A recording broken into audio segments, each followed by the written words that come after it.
Bienvenidos a la presentación del libro Lo que Toledo tuvo y Toledo perdió.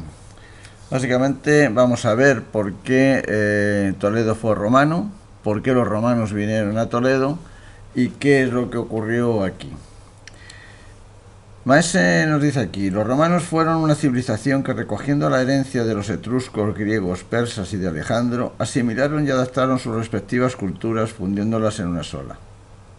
Roma va a crear un dilatado imperio que abarcará todas las tierras que rodean el Mediterráneo. Los romanos tuvieron varias claves que les dieron el triunfo. Por un lado, su capacidad de imitación, personalizando todo lo que absorbían. Por otro lado, la clave de su obra estuvo en la capacidad organizadora del pueblo romano. Al principio, las cosas del espíritu no eran importantes, aunque en ellas se basaron para fundar Roma. Esta base distaba mucho de estar a la altura de los griegos. Los superaron con creces en la creación de instrumentos para la política y la administración y de todo aquello que facilitara directa o indirectamente la función de regir un potente Estado. Está claro que los romanos establecieron las bases del derecho, hoy todavía se estudia, para lo cual crearon un enorme sistema de funcionarios que trabajó durante siglos y, sin embargo, fue la causa del comienzo de su decadencia y corrupción. Quizá debamos aplicarnos un poco el chistecito. Organizaron un ejército capaz de guardar sus enormes fronteras y de someter a los pueblos que conquistaban. Montaron complejos sistemas de control fiscal. Respecto al ejército, Tácito nos aporta una idea cuando dice: muchos ejércitos perdidos en Mesía, en la Dacia, en la Germanía, en la Paunoria, para la ligereza y la ruindad de los comandantes, muchos soldados expertos obligados a la rendición y hechos prisioneros.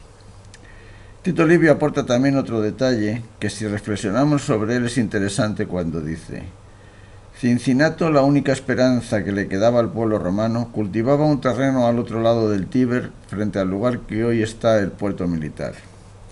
Dicho de otro modo, los romanos podrían calificarse de unos pragmáticos hasta que la comodidad, la corrupción y las luchas endogámicas les llevaron a la decadencia. La capacidad para lo práctico quedó patente en la realización de una ingente labor de ingeniería, carreteras esenciales para todo el imperio, las grandes vías, puertos, puentes, acueductos y embalses se vieron rodeadas de mosaicos, templos y foros.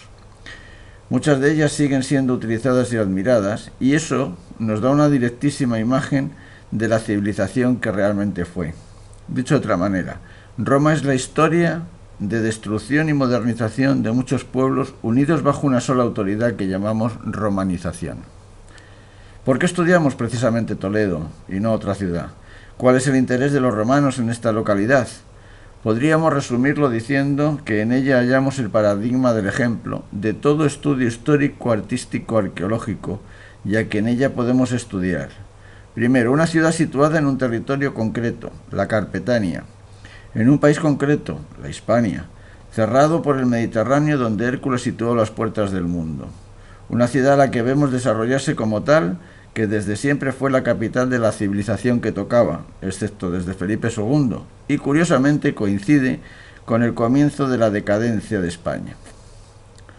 ¿Será porque no tenemos la capital? Pues a lo mejor. Una ciudad que, sin salir de su casco urbano, controló el mundo para convertirse en un imperio con Carlos V.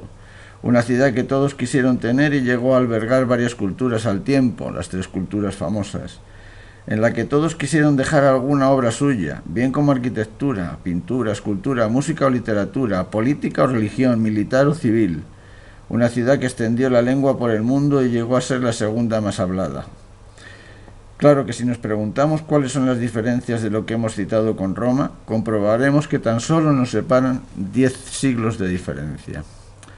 Espero que les guste la obra, donde se estudia toda la romanización, las diferencias entre Roma de Italia y el Toletum de Hispania, y se ve y se analiza pues los planos, las geografías, y veremos que cosas sorprendentes de las coincidencias y de los porqués entre la Roma italiana y el Toletum hispánico. Espero que disfruten y aprendan cosas. Gracias por venir.